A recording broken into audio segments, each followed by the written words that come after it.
Here, a grandmother is waiting for news of her 6 grandchildren orphaned in Liberia. The children are among the last people from the Ebola zone to be allowed to travel to Australia. But they only got as far as Ivory Coast, where they were stopped while trying to board a flight out. Jackson Vernon reports.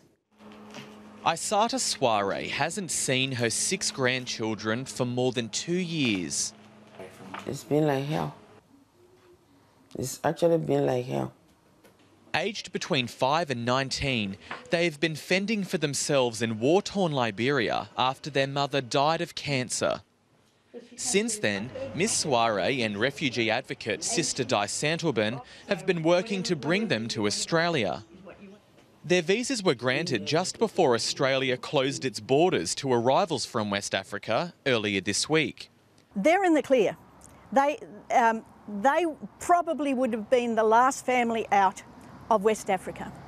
But hopes of a smooth journey were dashed when the children were prevented from boarding a flight leaving Ivory Coast because they'd come from an Ebola-affected area. They're very afraid. They're very stressed. They're very tired. They're now waiting to board another flight.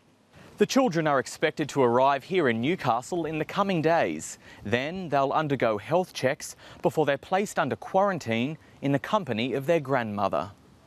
Other families stranded in West Africa will not be so lucky. Australia is the first country to stop issuing visas to people travelling from the region. Today, one medical expert said the decision was unnecessary and unhelpful.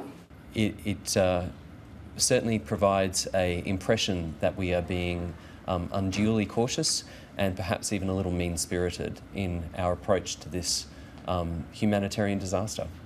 This grandmother is just praying for the moment her family will be reunited. Jackson Vernon, ABC News, Newcastle.